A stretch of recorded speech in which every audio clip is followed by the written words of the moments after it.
Welcome to episode 3 of the Thrill of Driving podcast. The big news this week is the Jeep Compass Trailhawk, and this man has been out driving it. Sirish, what's the Trailhawk like, yeah?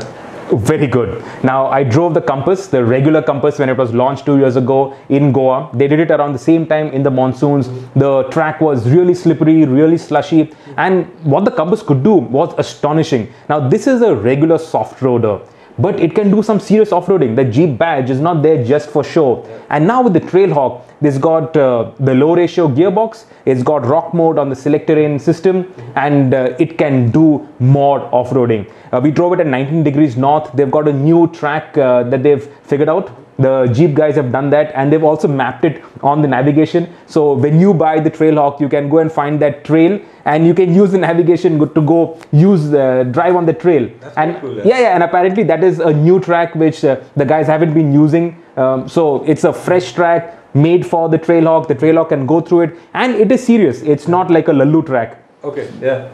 And I mean, in terms of mechanical changes, they've done some work to the Compass. I think they've lifted it. There are new bumpers for better So angles. it's got 30 mm increase in the suspension. Okay. So it's got 205 mm of ground clearance. The air intake has been moved, so the snorkel has been moved higher by around 100 mm. It can wade through 480 millimeters of water. The trail rated badge, now that goes on to only select Jeeps, not onto everything. And while we don't know the exact parameters because that is a closely guarded secret, there are 5 key things that go into trail rating. One of them is water fording. So apparently they have a test that you should be able to go through some 20 centimeters of water at 50 kilometers per hour, and it should be able to handle the bow wave, because when you're going through the water at that speed, the water is a heavy object. So it can damage the bumper, it can damage the car. Nothing happens for this. It passes that test. So when it gets flooded in Bombay in the rains, go for it. You can drive your Trailhawk through it. It's also got reprofiled bumpers. So the approach angles, the breakover angle, the departure angle, that has become better. And we tried that out. So we drove it at that track and 90 degrees north, and it did not scrape anywhere. It did not touch. Plus, it's got skid plates. So if you do hit the underbody, it won't damage anything if you don't hit it too hard. If you hit it too hard, everything has a limit. It has a mechanical tolerance. But the off-roading ability of the Trailhawk is very good. Most importantly, finally gets an automatic transmission. Exactly. Now, the regular Compass... We've been waiting for that for a while. Everybody, yeah. Diesel automatic. Why does the Compass not have a diesel automatic? So finally it's here. It's a 9-speed automatic. It's a regular automatic, not a twin clutch gearbox. Does not matter. It shifts well. At times you want a quicker downshift, especially on the highway when you're overtaking. But more or less it's a fine gearbox. Right now it won't come on the regular 4x4. On the regular diesel. It will come towards the later half of the year. For now, only the Trailhawk gets the automatic. But I think it's something that Jeep should have done some time ago, because remember, Australia gets the Trailhawk Compass. Where does the Australian car come from? From India. It's made in India, and they've had the Trailhawk for I think almost a year now. One of the reasons for the delay the Jeep guys have been saying is that they've been getting this engine BS6 ready. So this engine is not only BS6 ready, it is BS6 compliant. You can put in BS4 fuel, dirty BS4 fuel, and you get BS6 emissions out of it. But what about the price? What sort of price are we expecting for this? So right now, that limited option, that top end version, that is around 23.1, 23.2 ex-showroom. Expect around 2.5 lakh rupees more for the Trailhawk package plus the automatic gearbox. So you're looking at around 25.5 lakh rupees ex-showroom. That's what not I've got cheap. my money on. I've actually placed a bet with Abhishek in the office. Yeah, so Abhishek is saying 27. We are saying 25.5. And remember, this is a sweet spot. There is nothing else in this category that has low ratio. If you're looking at the Fortuner, that's around 8-10 lakh rupees more. Or you have the Thar. And if you're going to commute daily in a Thar, hats off to you. You are made of steel. And now speaking of off-roading, Lamborghini has the Euros, but they've also come out with something called the Sterrato, which is what? It's basically a Huracan Evo, which they've jacked up, put sort of these balloon tires on it and said, hey, you've got a So we should clarify, this is a concept. Yeah. This is not something that you can throw. It's not a concept. They built one car As a concept. Yeah. As a proper working. Yeah, proper working car, but as a concept, right? So it's not like if you have got 3.5-4 crore rupees lying around, you say, oh, I want an off-roading Huracan. But you may be able to in the future. I don't know. We don't know. I don't know. See, there is an off-roading Lamborghini. It's called the Urus. Correct. Right? Why would you want to take your Huracan off-road? I don't think people will want to take their Huracan off-road as much as have a cooler Huracan. I mean, Lamborghinis are cool, and this thing is even cooler, I don't know. In my eyes, the Huracan already is freaking cool. Yeah, exactly. Now, how much more freaking cool do you want your Huracan to be that you can take it off-road and what? Imagine taking a Huracan to Sandakku, for instance. Yeah. But who's mad enough? Lamborghini is known to build these limited run 10 cars, 12 cars, 8 cars. They did the Reventon based on so next year at the Dakar, what is Loeb driving? Loeb's driving a Huracan. But that car is mighty cool, They've not showcased the interiors. I believe it has a roll cage on the inside. It's got a few rally cues like LEDs on the front bumper. A light bar. No, that's not a bar. It's got a light bar also. So it can blind people in front of you. Yeah, so it's not high enough to blind people. That's also there. Yeah, that's true. But yeah, it's a damn cool car. I look at it as something like the Nomad to the Ariel Atom, So the Nomad will be probably the price of the 4 tires on the Sterrato, right? Possibly. But yeah, very cool car from Lamborghini. Fingers crossed we see it on the road someday. What road? See it in the Dakar, no? Road. Or the Desert Storm. No, 2 years later, Desert Storm 001 is a Sterrato. We'll be at the wheel. If that's the likelihood, then yeah, please make it. Cool. What's next? Ian Callum is announced his retirement from Jaguar's. So in my mind, now I'm not really a very keen follower of car designers. I don't have that kind of knowledge, but I have met Ian Callum a couple of times during the iPace drive. We actually had dinner with Ian, the group of Indian journalists, and he's a great guy to talk to. He's just so down to earth compared to other designers who are all flash and very tight suits and fancy shoes and clocks on their wrists. Ian Callum is just so down to earth, humble. He doesn't have airs to himself. You ask him about the cars that he likes. He doesn't just talk about Jaguar or the JLR group. He talks about other brands. He's not like within that PR boundaries of things. He has insights. If you ask him to sketch something on a napkin, he'll sketch it for you and then you can knock it off on eBay. He's a really cool guy. I really admire the guy. Love the work that he's done. Look at the Jaguars. Yeah. He sort of revolutionized Jaguar's design. Everything. Aston. So he started off at Aston. Yeah. So now, Astons don't really have so much of what he really put into it. But until recently, Aston still carried on Ian Callum's legacy. Yeah. And I'm sure he has designed a new XJ. Jaguar isn't selling all that much, so most of the resources are going into Range Rover. That's why you see Range Rovers doing wow stuff. Yeah. It's not. It's obviously brand priorities. But the iPace did win design at World Car. Design and World Car of the Year, the ultimate World Car of the Year. So it did win the design award. What a way to go, right? Exactly. Yeah, with winning World Design of the Year, World Car of the Year, and say, okay, I'm out of here. Pack my bags and leave. Yeah, but really cool guy, and I wish him all the best. The best part is, when we came back from the drive, he jumped into his own car. What was that? What was it? It was a F-Type R.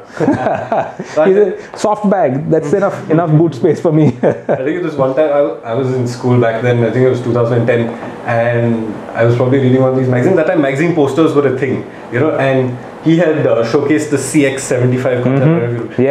Electric motors with gas turbines. Yeah. So one of the magazines had given us a poster of that car, and I was like, what is this car? It's absolutely amazing. It's so bloody good looking. Never went into production. In fact, it's a shame because they actually really were going to put into production. They were doing the engineering of the car with Williams, with the Formula One team. So Jaguar really had and does have cool concepts. It's just that they need to sell more cars so that the money can flow back into product development. So go buy more cars. And speaking of motorsport, Honda just recently announced that they've got the NSF 250R to race in India. That's a big step. That's a Moto3 spec machine, and we have 12-year-olds, 12 to 13-year-olds. Yeah, but the kid from Pune, he's 12-year-old. 12-year-olds racing already in India, and It's a fantastic move. Now, in my eye, to my eye, Honda is this racing global powerhouse. What they do in racing, I don't think anybody else does. Not Ferrari, not Mercedes, what they do in cars. The amount of stuff that HRC does, and from everything from underbones, step-throughs to our Indian motorcycles. In fact, the bikes that are racing in India, they have HRC spec engines. They've been tuned by them. Yeah, so basically HRC spec engines. These guys are insane in terms of what they do with motorsport. They are fantastic. They race everything that they make. And their talent progression is next to none. It's what now Indian kids are going to get, what they're going to get with this motorcycle, with the racing series, and their Indian partner too. Shout out to 1010 Racing, to Ramji, who is running the team. This guy, I remember the time when he took Sarath to 125s in the MotoGP class. That was the first time an Indian went there. Of course, he got his ass handed to him on a platter. But come on, no, he's been racing in India and he's gone there. The step up is from year to year. And that's now what Ramji and the Honda Racing guys are going to finally address. They're going to, the gap is going to close up. Now they're going to race these bikes, which is Moto3 spec bikes, here in India. They will have these guys going out and racing with the best in Asia. They'll have the best in Asia coming down to India, racing with our boys. They already have that. So what our kids and what our racers, and I know from personal experience, we are lions in our own territory.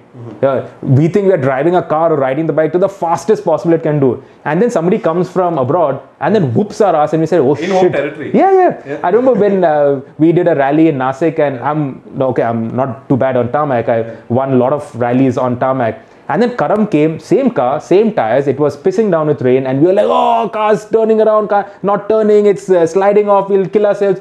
And he comes and puts a minute on us on each stage. Karam is 55 years old.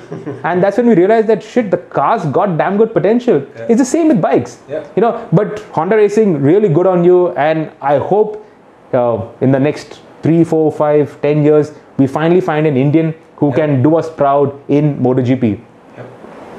And now, speaking of the India Diamond Trail, we finally completed that mega road trip of ours where we took the Renault Kwid around the country, tracing the Renault Diamond on the India map. So we went from Delhi to Koteshwar, then to Kanyakumari, then Kibithu in Arunachal, and finally in Kargil. And we've actually got somebody else who was on the drive. So I drove the first leg from Delhi to Pune. I flagged off the drive.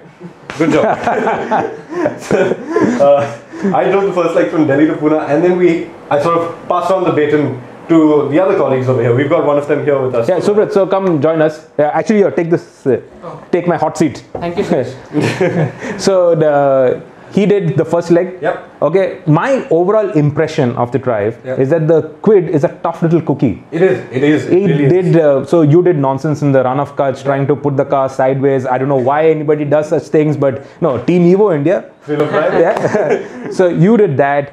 You drove it in the northeast. I saw pictures of you fording through streams. Yes, he actually had the tougher bits. Mine was straight roads. You went and found tough bits. Okay, so that's a different question. So the Kwid did go water fording and all in Arunachal Pradesh, and it's incredible what the amount of stuff that it can do. It's quite incredible. So it masters the highways. So from Kanyakumari till Assam, there were only highways, and after that there were mountains. No highways. So mountains, landslides, like rocky patches, water streams going through the roads. So it's crazy. So that's on the drive, but also on the northeast. Now, how spectacular is the northeast? Should somebody actually go out and attempt to do a road trip there? I think it's totally worth it. They should take that step and go ahead and enter the uncharted territories in northeast. So you need permissions, of course, to enter Arunachal Pradesh. You need the inner line permit. When we went, we hadn't gotten it until we reached the border. So it's not a big thing. You get it easily. And once you get if you're Indian. If you're Indian, if you're Indian, you get it easily. It's not expensive also.